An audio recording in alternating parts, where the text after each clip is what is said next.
ผมรวมตัวไปเฟิร์สเครื่องบินน้ำกันนะครับฝั่งขนุนนะครับแคทเจน่านะครับผมปีก1.50 เมตรเดี๋ยวดูกันครับผมว่าจะเป็นยังไงพี่คิมีเอารถมารับไปฝั่งนู้นนะครับ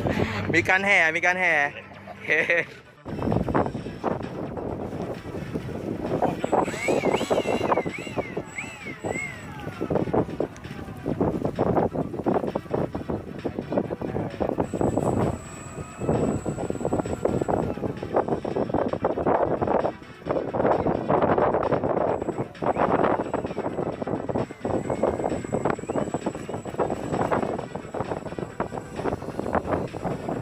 โคตรง่ายเลย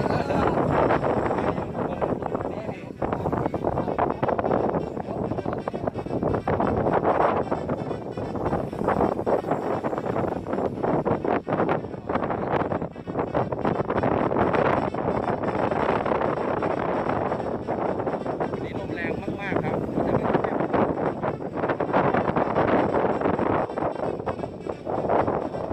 ลมดิปีปั๊บเลย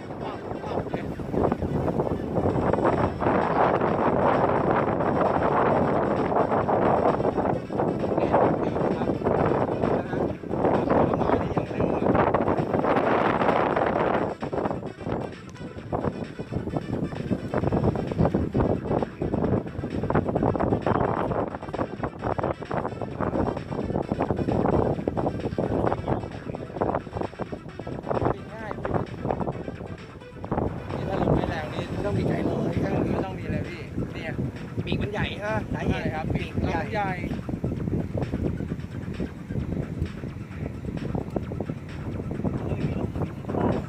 ปีกของเก่า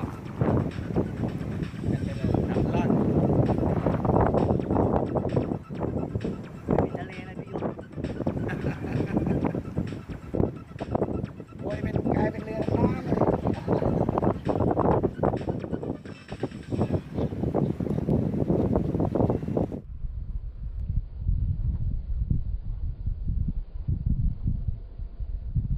ทำไมมันทำอะไรไม่ได้อะคุมอะไรไม่ได้ตรงนู้นสัญญาณไม่ดีตรงนู้นมีสัญญาณกวนผมเคยร่วงน้ำครับผมก็ฝากงานคลิปต่างๆของ N3F ด้วยนะครับผมถ้าชอบก็อย่าลืมกดไลค์นะครับถ้าใช่อย่าลืมกดแชร์ถ้าแคร์อย่าลืมกด Subscribe นะครับผมถ้าไม่อยากพลาดคลิปไหนอย่าลืมกดกระดิ่งนะครับ N3F สวัสดีครับ